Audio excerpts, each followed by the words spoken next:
is Dr. Sahar Khamis. Welcome to my program, The Bridge, a monthly show bridging different cultures, communities, and faith traditions. Watch The Bridge on America's Voice of the Arabs Network on all social media platforms. Good morning, everyone. This is your host, Dr. Sahar Khamis. Welcome to another episode of The Bridge on US Arab Radio and live on Facebook. Today, we are talking about a very important and timely topic, mental health in a time of crisis and negative news.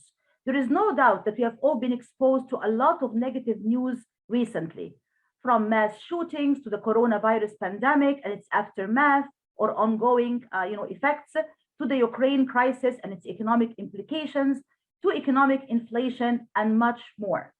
Recent research studies have shown that all of this dose or overdose, I should say, of negative news has had a huge impact on the media audiences.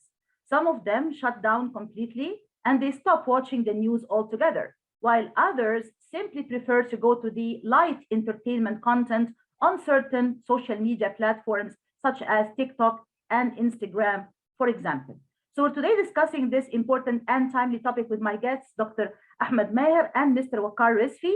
Dr. Ahmed Maher is an assistant professor at the University of Kansas School of Medicine, where he teaches psychiatry and medical genetics. He is also the behavioral health medical director for Aetna Better Health of Kansas. Mr. Waqar Rizvi is a prominent multilingual Canadian-Pakistani TV host. He is the host of The Scope. He has over 15 years of international on-air experience, and he provides political and media consultancy to different think tanks and NGOs. He is currently pursuing a master's degree in media ethics. Welcome to the show, and thank you so much for joining me today. Thank you for having us, Sarah. Thank you for having us. Thank you so much. And I'll start with you, Dr. Ahmed. Can you give our listeners and viewers, please, a brief definition of the term mental health? What does mental health actually mean? So for so long, we thought that mental health in general, we thought about mental health as the absence of mental illness, but actually the WHO have came up with a new definition of it, maybe in 2017, which is a state of well-being in which, any individual is able to produce, handle their normal life, stress, and realizes their abilities to of having a normal, stable life, basically. At the same time, those individuals should be able to contribute to the community and, contribute to build their lives rather than just the absence of mental health. So it's a state of mental and psychological well-being. It's not just about the absence of a mental illness, but it's actually about well-being. That's correct. So I actually read a small advice recently that said, in order to maintain good mental health, you have to do 3 things every day. Do something for your mind, do something for your body, and do something for your soul. And I found it to be a particularly very important and very useful advice. Can you elaborate a little bit more to our audiences, to our listeners and viewers about this particular advice, which I found to be very valuable? Definitely, yes. So organization and, maybe having a set time from even before starting your day, just not every day, you're working all the time or you're having fun all the time. If you can take a few minutes every day, even 10 to 15 minutes, just to take a break and, rest your mind a little bit. Do something that you like every day, do some form of activity that you enjoy, and definitely exercise is a great way to help your brain, just because exercise improves blood flow to your brain overall and hence improve the health of your brain, help improve the flow of nutrients and oxygen to your brain cells. So you definitely, would think better and act better and have a better mental health. One important also, I would add to those 3 things, is a good sleep at nighttime. I cannot emphasize enough on the importance of sleep, just because your brain in general kind of detox itself or cleans itself while you're sleeping. As long as you're awake, you're not really sleeping. You're not really getting rid of all these toxic substances or metabolites that is happening in your brain. So you really need to have as much sleep, as much good restful sleep as you can, of course. These are very important advice for all our listeners and viewers everywhere. And now let's jump into the topic of today's discussion, now that you understood the definition of what mental health is and some of the ways to actually promote it. Waqar, and this is a fun fact for our audiences, listeners, and viewers, I appeared several times on Waqar Rizvi's show, The Scope, as a guest, and now he is my guest. So we are switching roles. I am the host and he is the guest for the first time. So welcome to the show, Waqar. I'm so happy to have you with me today. Thank you, sir. Thank you. Thank you. So let's focus on this particular theme of the effect or the impact of so much or this big dose of bad news and negative news on the listeners and viewers. Some recent research studies showed that we are now actually facing what we can describe as an information overload. People are overloaded with this kind of negative news. What is your take on this as someone who has been a television host and a media practitioner for a long time? Yeah, so I mean, I'll say personally, obviously, it's been tough for me too in this industry, because obviously, even with us who are reporting on death and destruction and negative news all the time, it takes a toll even on us and our mental health. So we need to detox, as Dr. Maher there was mentioning as well, in other ways, not just sleep, but we need to detox by completely turning off news and moving away from news altogether. And I think that that's what people need to do as well. However, the reality of news today is that what makes headlines is always negative news. We never actually provide the entire nuance or the entire context of any situation. So for example, if we're talking about, I'll throw out an issue, women's rights anywhere in the world. Certainly there's pretty much an issue with that anywhere we can talk about in the world, but at the same time, there's a lot of very good work happening in that regard as well in many countries around the world, but we don't highlight as much of the good stuff because, again, it just doesn't get that sensationalist headline. So I think it's media's fault as well as society's fault. So it's sort of a give and take in that situation. Although I would say that it's really the media's fault more than society's fault, because the media adopts this principle of when it bleeds, it leads, which is pretty much what you've been describing now, like the sensational news, what's going to make the headlines, right? If people are meeting friendly in an interfaith dialogue, that doesn't make the front page headline. But if there is a killing, shooting, violence, domestic violence, killing, war, conflicts, all of that makes the headlines. And obviously it creates this case of fear in people's hearts and minds. They think of a scary world out there. What did you personally notice in terms of some of the good and some of the bad media practices, Waqar? Like, I'm sure from your own observations, having been working in the media field for a long time, maybe you have seen some positive and some negative examples of the way the media has been handling, this type of news. Yeah, so I think, as I said, obviously, it's always about providing context, and that can go for any situation, right? So even if we're talking about, for example, a natural disaster somewhere in the world, it's extremely important, of course, and there's very little good to go on when it comes to a natural disaster, right? I mean, what are you going to say that's good? But at the same time, it's also good to talk about the fact that, yes, communities come together during natural disasters. And this happens pretty much across the world, right? It's sort of the human condition where we do reach out across the fence, so to speak, when it comes to seeing somebody, our neighbors, for example, in distress because their house may have been destroyed in a flood or a hurricane or earthquake, etc. Same thing, for example, this happened in Afghanistan. I mean, of course, we can talk about the death and destruction there, but we also need to highlight the fact that communities must have come together. I mean, I can say that without a doubt, that must have happened across the board. So I think that in those sorts of situations, it's about giving the entire context always to the story instead of just saying 1,000+ people have died. And that's an extremely important statistic, but also give us the entire picture of how the community too has come together, because then you have this image in your mind of Afghanistan as this very, desolate, a place of war, essentially. But then at the same time, you don't give credit to the people for being actual humans, you know what I mean? And actually coming together as human beings. That's also a very big positive, which you need to highlight. I think there are two very important points here that you mentioned, Waqar. One of them is the balance, balancing the good with the bad, or the evil with the, the goodness of people and what people are actually doing. And the second point is humanization. How to humanize people, even in the midst of things like terrible crisis or tragedies. It's not just about giving them numbers. An X number of people have been killed in this mass shooting, or an X number of people died in this particular community. There you go, right? Enjoy your daily feed of bad news.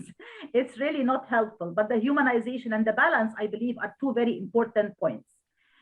Dr. Ahmed, when an audience member is actually being exposed daily, on a day-to-day basis, on a daily basis to such a dose of bad news, you turn on the TV and you see Dr. Fauci talking about, oh, we might have a new wave of COVID-19, right? I'm a PhD holder and I just turned off the TV altogether. I said, you know what? I'm not going to watch this, you know? And some other cases, I feel stressed. I feel overwhelmed. I am anxious. You know, what does a new wave of corona mean for all of our lives and, you know, what we are doing in our own professional and personal lives? What are some of the, you know, tips and clues which could be helpful to audience members when it comes to exposure to such a big dose of negative news? It's all about the presentation of the information, like, you know, what Mr. Rizvi was talking about. It's how you present the bad news really is really important, which the media takes the major role on that. Obviously, anxiety and fear, I mean, you know, all humans are it's kind of contagious, and you know, it sells more definitely and get more audience just because you're afraid of the unknown, you're afraid if this catastrophe is going to affect you or not.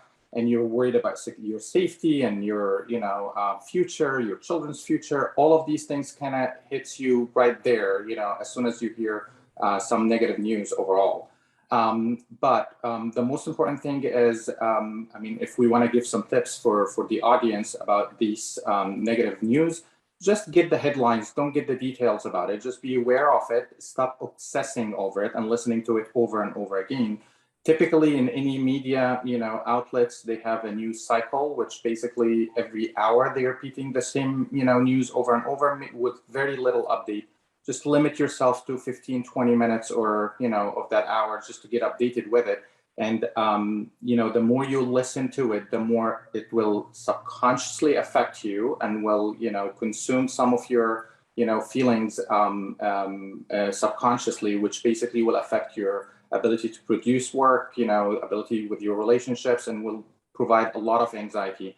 And as we said earlier, anxiety is contagious and fear is contagious. So these anxiety and stress will be transmitted to every single person around you, especially children. Children are, you know, very intuitive creatures, and they can feel it without you even talking about it, even if you didn't talk about it. Mm-hmm. So just try to limit as much as you can.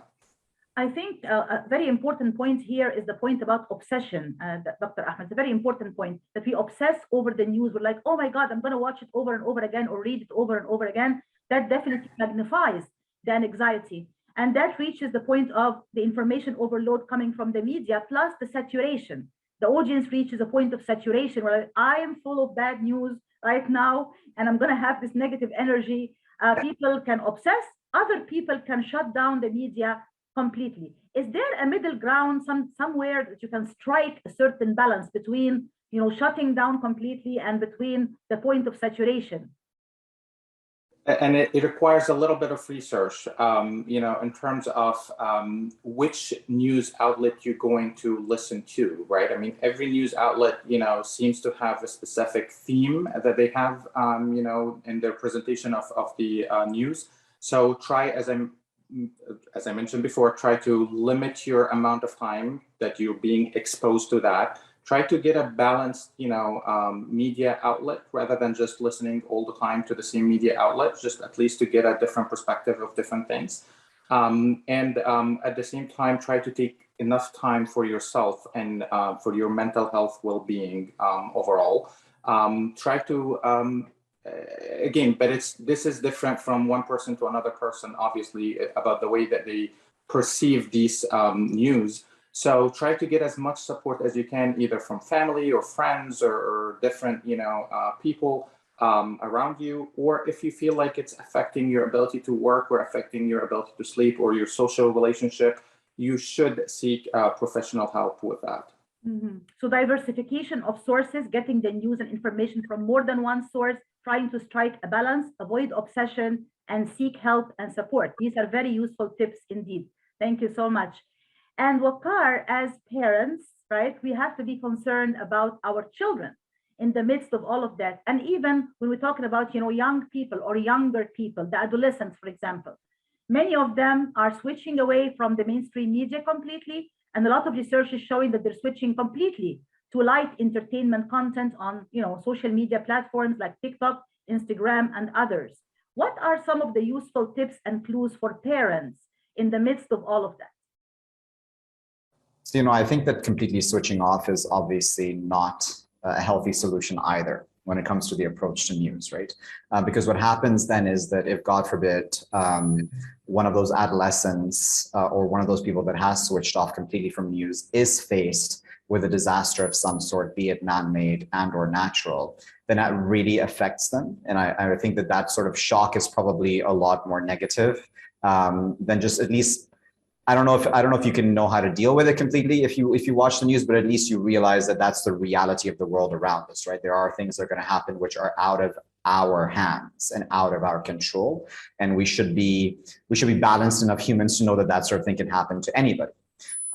So that's the first thing. Second thing is, yes, there is this huge attention deficit, right? As we know, the 4-second or 8-second rule, depending on which research you agree with, the goldfish rule, right? And that's problematic, I feel. And that's also why I feel like, we can certainly talk about media's, role in projecting negative news, but I also feel like, for a moment, I'm going to defend media. I'm going to say that there's also a role that society plays, right? Because society has now become such that they really look for sensationalism in a sense, right?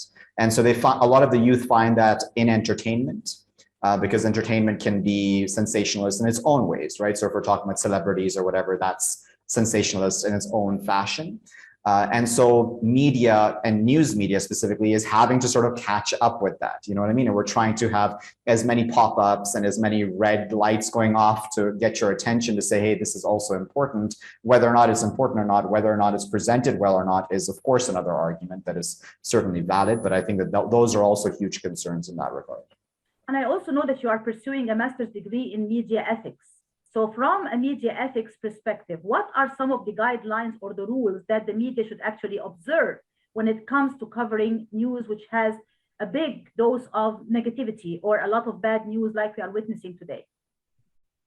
So I think that we need to really remove news and punditry. Like, we need to separate punditry and news. So, right, opinions and news need to be two separate, complete categories. But in today's world, the reality of pretty much any media station across the world, barring none, is that we pretty much just have more opinions than facts. Mm-hmm. So give people just the facts. And yes, those facts may be very tough to digest sometimes. So maybe just lighten that, maybe use graphs. I mean, there's a million and one ways to present facts to people. You can't just read off a whole bunch of numbers. But at the same time, don't offer opinions necessarily on that, right? I mean, don't necessarily make it worse than it is. Or don't try to hide the facts either, because that can also sometimes, work against you. But I think that that's really important, at least from my vantage point. I think that there's just too much punditry now, where people think that that is actually news.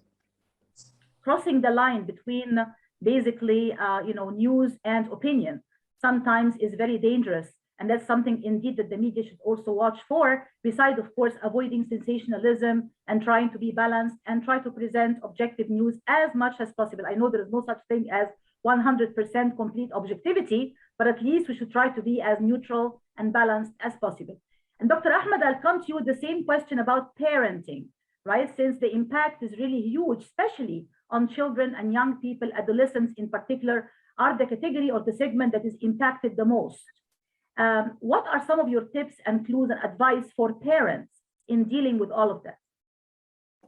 I mean, a few things. Obviously, children is really cannot express their emotions overall. So usually they express it by acting out. I mean, that's children. And adolescents, it's a very critical period in their life where, and it's very troublesome, period in their life. I mean, they have a lot of questions, unanswered questions about identity, role, confusion, like Eric Erickson's, stage of development.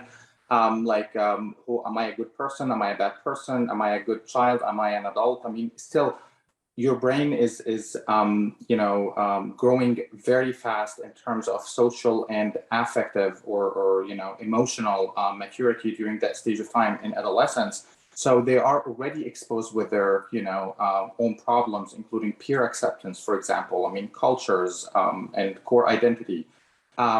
So parents should not make things worse for them, right? I mean, we said initially that anxiety is contagious and fear is contagious. So try as much as you can not to, talk about, major, especially for children rather than adolescents, major problems in front of, your children. Definitely they need to be aware of it, but they need to be aware. I will borrow, Mr. Rizvi's, statement, the facts. Just stick to the facts, right?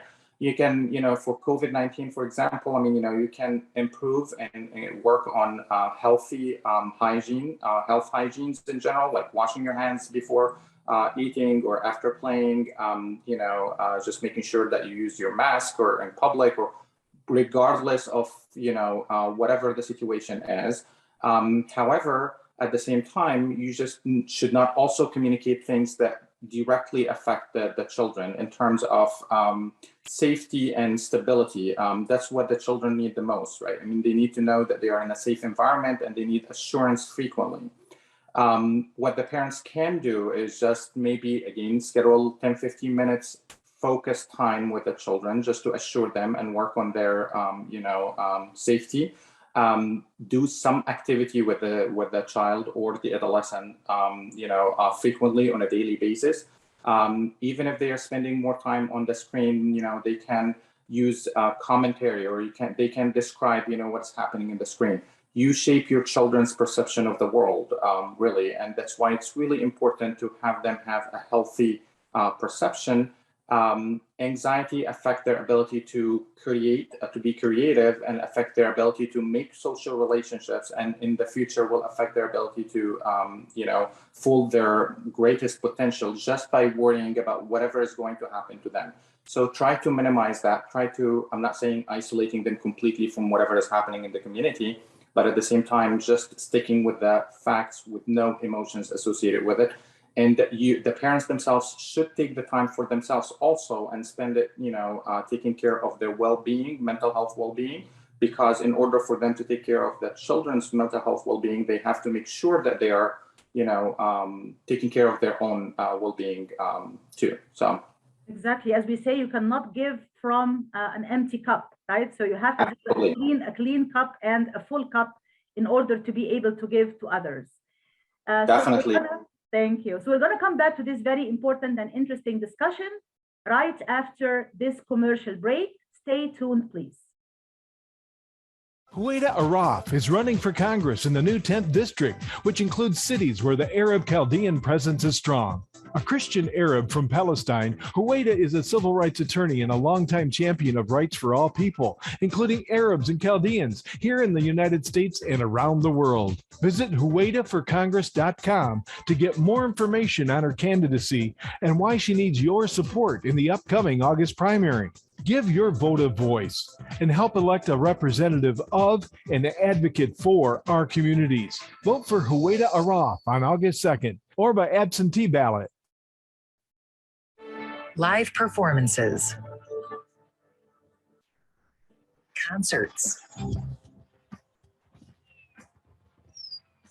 music festivals, and hot jazz.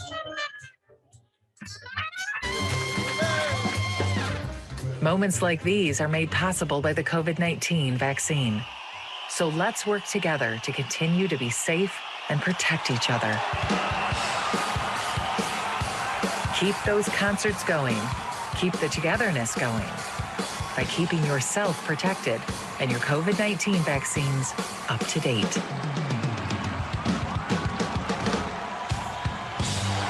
To find your vaccine and learn more, visit michigan.gov/COVID vaccine. A message from the Michigan Department of Health and Human Services.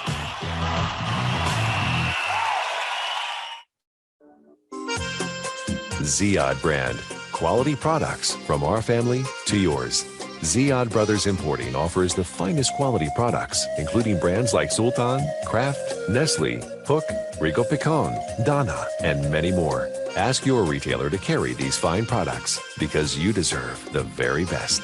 For more information, visit our website at www.ziad.com. That's www.ziad.com. Ziad, quality products from our family to yours.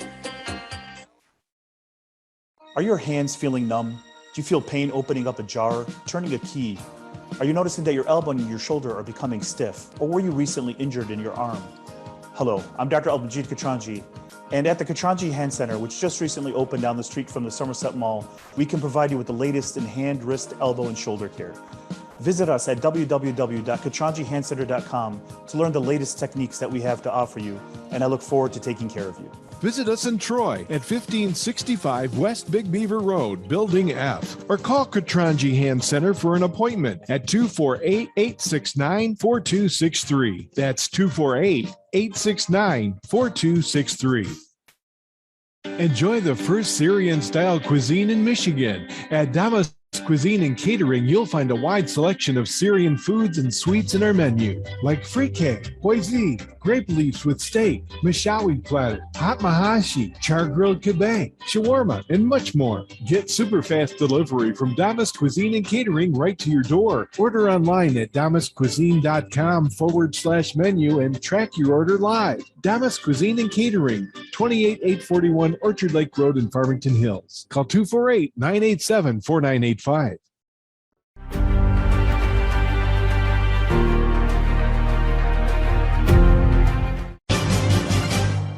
This is Dr. Sahar Khamis. Welcome to my program, The Bridge, a monthly show bridging different cultures, communities, and faith traditions. Watch The Bridge on America's Voice of the Arabs Network on all social media platforms.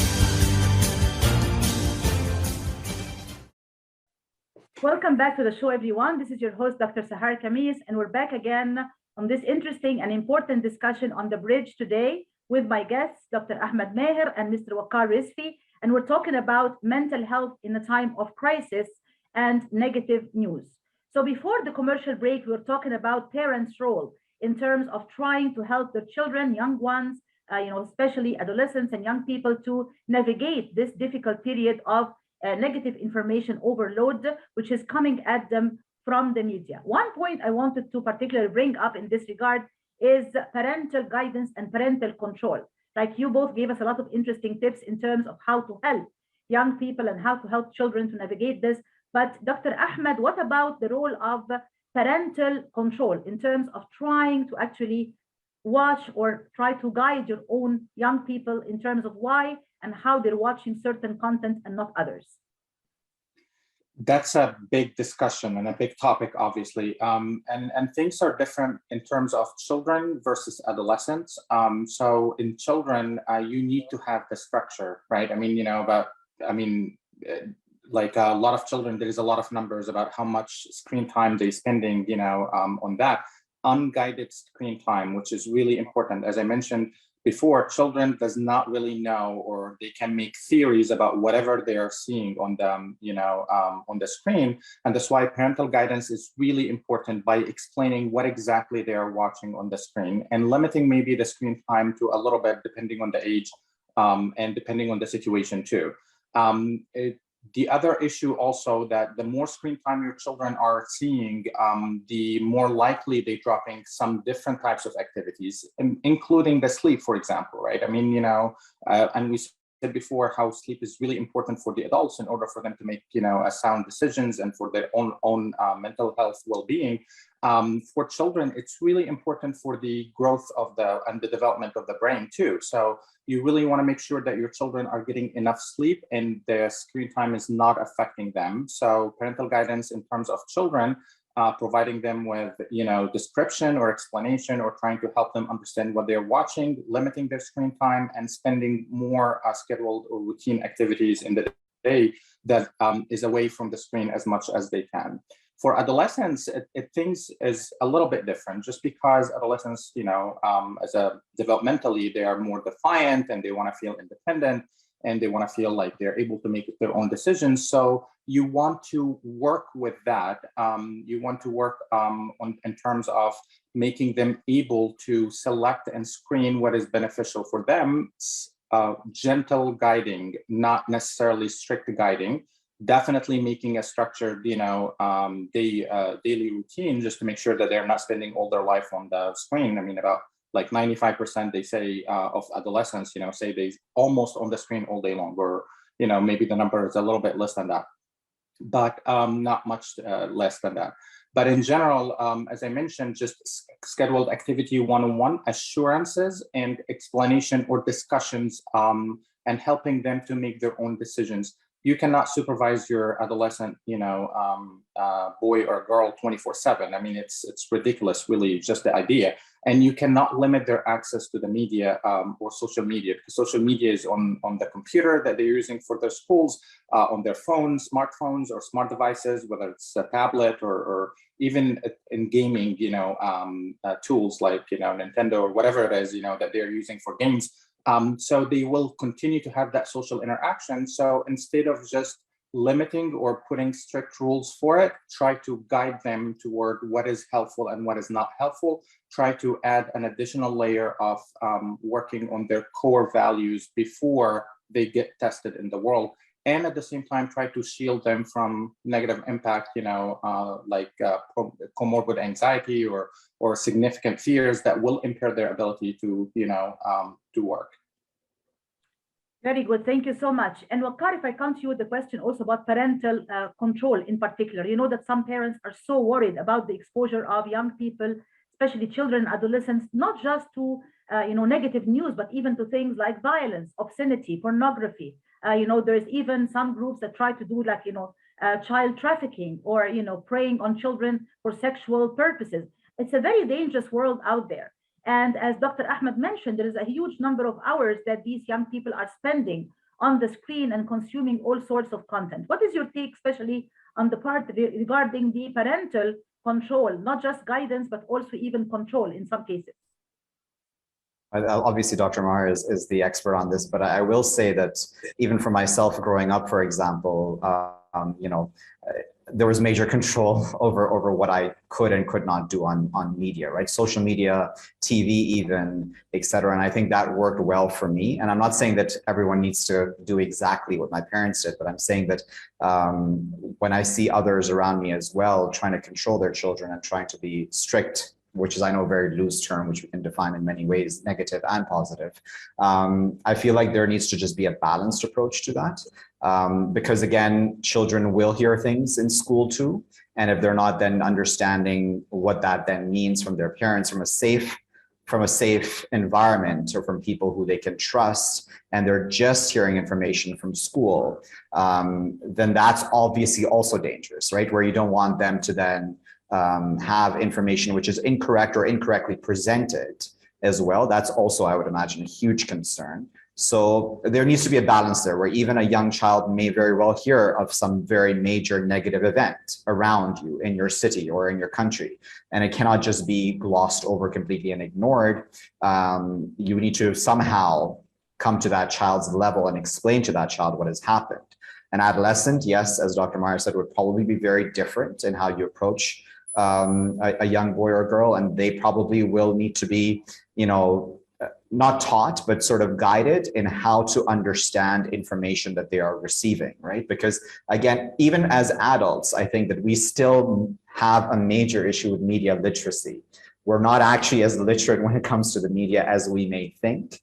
We may think that we're very smart and we're watching a very balanced news organization, but I would argue that 99.9% of the time, you're not actually watching a very balanced news organization, right? And because again, as you said, Dr. Khamis, objectivity is a very loose term as well. I mean, it really depends on who you're actually talking to. Their definition of objectivity in news will be very different from mine. I have a very absolutist viewpoint on that coming from the news organization. So I feel like all of the above is helpful for adults as well, where we also need to really become a lot more literate, really understand the information that we're getting, and then pass that down properly to our children. I'm glad you mentioned this point, because one thing I wanted to talk about was the concept of media literacy. I believe that a lot of the problems we are facing as media audiences is also the lack of media literacy. So if you can please, Waqar, briefly define this term of media literacy to our audiences and viewers, and explain to us why is this particular concept of media literacy particularly important and much needed, especially now. So I don't have an exact definition in mind. I won't even attempt an exact definition, but I will explain the concept as I understand it, right? So for me, from my vantage point as a news, it's just knowing how to translate that news in your mind, right? And how exactly then you talk about it as well to others. So for example, if I'm getting just facts and figures about an earthquake in Afghanistan, for example, what does that mean when I then understand that myself about, oh my God, this is a really bad event, versus, oh, it's just, and I know this happens a lot, unfortunately, in news, where if it's just one person who's died, they're like, oh, it's just one person who's died after all. What's the big deal? You know what I mean? So we have this desensitization as well, which is also a bad thing. I feel there's two extremes in this regard. So I feel like has a lot to do with media literacy, and also knowing if the information and the opinions you're getting are actually correct or not. And you really need to question yourself in that regard. Like you really need to push yourself as I'm talking about adults here, obviously, where even myself as a journalist, I force myself to read news organizations and watch news organizations, which I strongly disagree with, but I will force myself to watch them and or read their articles so that sometimes I will actually learn something new, or I will get a more balanced viewpoint on any specific issue that we may talk about. So I feel like all of the above are really, I would say, mature ways of actually approaching media. And again, not all of us have the luxury of being able to do it because all of this takes time. You need to actually sit and do this properly. But I feel like if you don't have the time, then you shouldn't be the one who is then pressing forward on your WhatsApp and saying, hey, read this, you know what I mean? Until you are sure about what you're forwarding to others. Absolutely. And I think that also needs some kind of education. We need to have some kind of media literacy education to be interwoven in our own, basically educational curriculum at different stages, not just in, the college or graduate education, but even in elementary, middle school, and high school education, to get a sense of what is disinformation, what is misinformation, what is fake news, how to sort out the good from the bad, the facts from the opinions, and all of the things we have been talking about. That requires media literacy skills, which unfortunately are oftentimes missing or are not really sufficiently given attention to. We'll come back to this very important discussion right after this commercial break. Stay tuned, please. Imagine you're on a train track. Somewhere miles away, a train is headed your way. You can't see it yet, but it's coming, slowly but surely. If you have prediabetes or you're at risk for type 2 diabetes, you may be on the wrong track, and diabetes could be heading your way. Bit by bit, the danger is getting closer and closer. So should you stay on the track you're on now or move to make a change and reduce your risk? If you have prediabetes or you're at risk for type 2 diabetes, you may qualify for the National Diabetes Prevention Program in your local community. This one-year program could be the ongoing support you need to put you on the right track. Not only did participants lose weight, they cut their risk of type 2 diabetes in half. Ready to get on board for a healthier future? Learn more about the National Diabetes Prevention Program and what else you can do to manage and prevent diabetes at michigan.gov/diabetes. A message from the Michigan Department of Health and Human Services. At Top Rehab Physical Therapy Clinic in Dearborn, we provide effective physical therapy sessions in order to limit pain and discomfort. Top Rehab provides physical therapy care for any diagnosis prescribed by a physician, and we regularly see and treat conditions such as stroke, TMJ, fibromyalgia, sciatica, joint pain, and more. We use a variety of pain management methods, including modalities, soft tissue mobilization, and therapeutic exercise. If you're in need of physical rehabilitation or physical therapy, get the highest quality health care at Top Rehab. Most insurance is accepted, and we're open Monday, Wednesday, and Friday 8 to 6, Tuesday and Thursday 8 to 5, and Saturday 10 till 2. Call for an appointment today at 313-846-0555. That's 313-846-0555. Choose Top Rehab Physical Therapy Clinic on Michigan Avenue in Dearborn. Life's too short to be in pain. Get ready for an amazing experience at Ishtar Restaurant on 15 Mile Road in Sterling Heights. Enjoy excellent hospitality from owners Ali Al-Baghdadi and Fatty Bonham, serving the best in Mediterranean food. Try Chef Ali Al-Baghdadi's famous shawarma, the best Iraqi grills and food, and the best Arabic and international dishes. Dine in our authentic atmosphere or take out. Call 586-698-2585 or check us out on Facebook. Ishtar Restaurant practices all CDC guidelines and is open every day 11 a.m. to 10 p.m. Have an amazing experience today at Ishtar Restaurant, 3625 15 Mile Road, Sterling Heights. Life is a nonprofit charity that's provided humanitarian aid and development to people and communities for over 25 years, regardless of race, color, religion, or cultural background. When disaster occurs here or around the world, Life for Relief and Development rushes in to provide food, medical aid, and shelter to those in need. Please help improve these efforts. Make your tax-deductible donation to Life now at lifeusa.org or call 248-424-7493.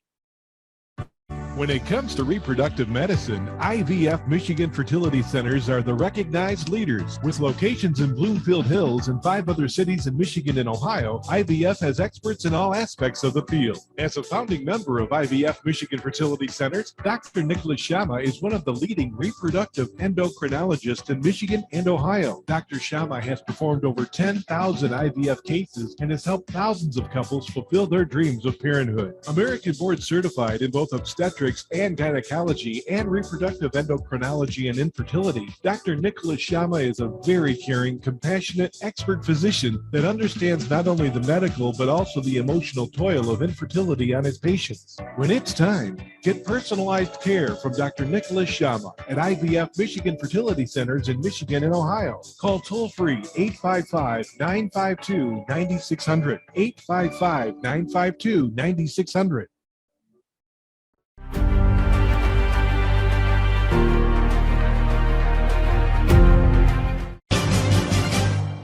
This is Dr. Sahar Khamis. Welcome to my program, The Bridge, a monthly show bridging different cultures, communities, and faith traditions. Watch The Bridge on America's Voice of the Arabs Network on all social media platforms. Welcome back to the show, everyone. This is your host, Dr. Sahar Khamis, and another episode of The Bridge on US Arab Radio and also live on Facebook. And today we are discussing mental health amid crisis time and also negative news. And with me this morning discussing this important topic are Dr. Ahmed Maher and Mr. Waqar Rizvi. Waqar, we are actually witnessing a shift, especially among young people, from the mainstream media to social media with huge numbers. In your own opinion, what are some of the pros and cons of both mainstream media versus social media when it comes to the coverage of difficult topics and especially negative news and conflict news? Yeah, so that's a really good question. I think that both forms of media nowadays can be very irresponsible, right? Where it's just information overload and just throwing torpedoes out at us, essentially. And social media, it can be worse, obviously, where you just have a lot of opinions coming out as well, especially on Twitter, right? And Twitter is sort of designed in that way where it's sort of real time. You can continue to get information, but that's not necessarily information. It could just be punditry and misinformation as well. And there's no way for us to actually know if that person tweeting this has actually done their due diligence, is actually on the ground, is not a fake person, all of the above, right? So social media, I feel like, is a lot more dangerous than traditional media. That does not, though, of course, remove the responsibility of traditional media as well to do due diligence as well. But I think that on social media, we have too many people who are, and I hate to pick on people who are not trained journalists, but I feel like there are many people who are just amateur journalists. That does not, though, mean that even trained journalists always do their jobs properly. Of course, there's many of them, they don't, and present a lot of information in ways that they should not be presenting it. So my goal is not to say that those who are amateur journalists should not be presenting information, but I feel like we really need to sift through the professionals versus those who are just amateurs, as well as really deciding, can I really trust this person? You really need to do, again, due diligence. You need to go onto their profiles. You need to see, is this person transparent about who he or she is, about the organization he or she may be working with, or if they're independent, what kind of opinions do they hold? What side of the partisan divide do they lie on? You know what I mean? Because all of those things that affect the way that you should view their information as well, and what kind of skepticism you should view their information with. That's my opinion on social media specifically. On traditional media, of course, there's huge issues of misinformation, and that's been an issue for many years. It's just that now we've finally woken up to it because we finally now have this term fake news, which came out just, in these past years. But fake news has always already existed. It's just that now we finally realize that, hey, fake news exists. So that sort of due diligence and misinformation from traditional media is so engraved into the system of traditional media that it's really hard to overcome. But it needs to be done, of course, for the sake of, for bettering our societies. And of course, with young people being exposed to social media with such a very big amount of time on a daily basis, many of them cannot tell the difference between facts and opinions, between real news or correct and really trustworthy information and disinformation and misinformation. And not many of them are gonna have the proper literacy or media literacy skills, as well as the ability to tell the difference between all of these things, with the lack of the proper media literacy and training and education. So all of that creates a pretty dangerous environment where basically lies and fake news can spread and can increase people's feelings of this, being distressed or having anxiety and depression and fear. Dr. Ahmed, I want to ask you a question about gender differences. Can we actually detect certain gender differences, let's say between men and women, when it comes to their own intake of negative news and also the reactions possibly to these kinds of negative news and the effects they could have on them? Yeah, of course. But let me just comment on the social media and the fake news and the overload of information that happens, which add actually an additional responsibility on parents on teaching their children something called like critical thinking. Not necessarily all the information that you're getting is true. It just, you need to instill that in your children, though. I mean, you just need to ask questions about it. And you need to improve communication, especially with your adolescent, children. This is not going to happen in one day, definitely. You just need to make them able to ask questions. It's better that you answer the questions. Even if you don't know, it's okay to say that you don't know, and you will look up for the information. That improves your credibility with your children. Keep in mind that a lot of parents sometimes, feel obligated to answer questions that they don't know anything about, just because they are the parent and they are quote unquote supposed to know everything for the children, which is not true. I mean, there's no human being that is able to know everything. Actually, the problem with that is once your child loses credibility in your, answers, it's done, right? I mean, you cannot get it back. He will seek this information from somewhere else. Which, as I mentioned, adds an extra responsibility on parents on teaching them how to criticize the information and ask questions without fear of repercussions or feeling like they're not going to be a good child if they're asking a lot of questions or they're questioning, some of the decisions that is being made. For boys and girls in general, I mean, boys and girls, they have a completely different development stages in terms of, even though the larger theme is the same, however, girls tend to mature a little bit earlier than boys in general, overall. And girls, they tend to see things in a more emotional way. I'm not saying that there is a difference in their rights, right? I mean, all what I'm saying is the perception of events usually tends to be a little bit more emotional for girls than boys. And that's why extra attention and extra support should be given to, both children, but in particular, maybe girls a little bit more. Representing the information in a safe environment or not questioning the safety around the child is really important. Providing assurances and again, trying as much as you can to be quote unquote objective in terms of representing only the facts. Try not to put any additional opinion pieces in the facts and try to take it away from emotions, especially fear and anxiety, just to help them as I mentioned, to feel safe. That's the most important thing, because if they are not safe, they will question everything they do afterwards. But maybe I also wanted to ask about the difference in terms of gender between parents, like mothers versus fathers. Mothers, of course, as we all know, spend more time with the children, with the young people than the fathers do. So do mothers also seem to be more maybe anxious or more depressed or more stressed with the negative news they're receiving? And therefore, maybe that can have a bigger effect or a huge effect on their own children. In maybe a couple of minutes, please.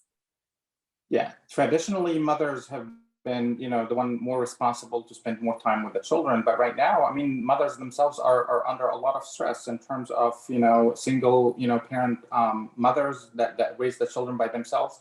Yes, they're spending a lot of time with that. And that's why my advice for the moms is just to take care of themselves of their own mental health well-being first before, doing that. As I mentioned before, that children are intuitive in terms of feeling what the parent is feeling. So don't communicate something that you're not feeling to your children too. Just like, if you really trying to improve your connection with them and asking them, how was your school day, right? I mean, just don't say it superficially, like, you don't even mean it. You don't even, you're not going to listen because you're too distracted with whatever's going on. Just take a minute, and focus on your interaction with your children. It might be very limited time in your day, but it's a lot of time for them, and it has a huge impact for your children. So try to take care of that. More organizations right now is in support of single mothers, single parent mothers. And I think that the moms should seek that help and should take breaks from caring for the children if this is the primary job or this is the primary responsibility at this time. Just providing the support and taking time for themselves should help, moms to care for that. And for the fathers, I would ask them to be more involved. I'm not saying that the fathers are not involved in their children's life, but sometimes they tend to get more distracted with a lot of other responsibilities. Again, 10 to 15 minutes a day. I mean, that's all what I'm asking for just that quality 10 to 15 minutes. It's not just, hi, how are you? I care about you, but I don't really, but your action doesn't really support that. So just try to make sure that you pay extra attention for that. Very good advice. So being more involved, actively involved in our children's and young people's lives. It's very important from both parents, obviously.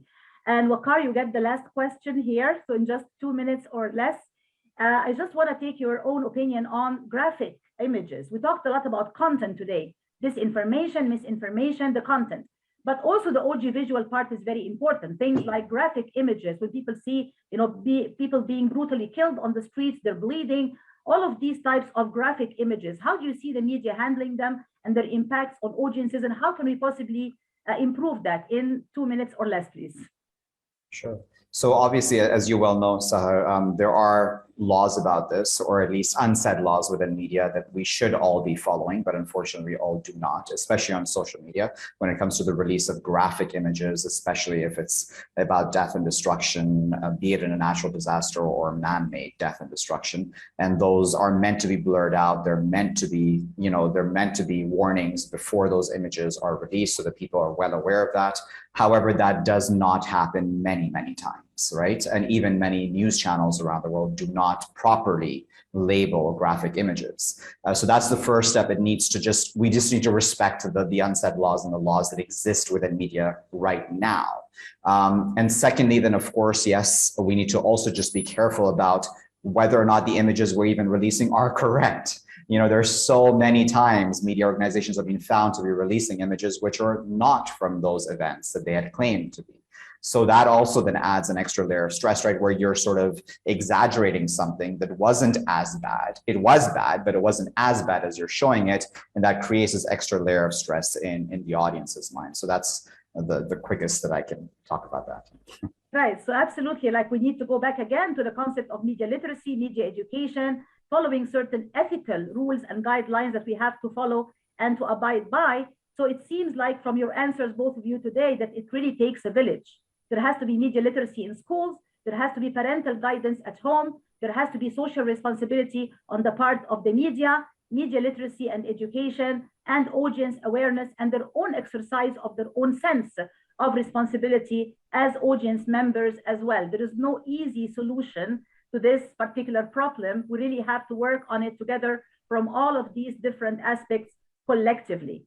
And I'm afraid we're coming to the end of this very interesting discussion and this very important topic today. So I want to really sincerely thank my two guests, Mr. Waqar Rizvi and Dr. Ahmed Maher, for all the insights they shared with us today. Thank you both so much.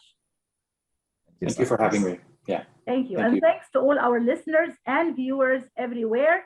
Stay safe, stay well. Thank you, and see you again soon. Take care and goodbye. Thank you. Thanks.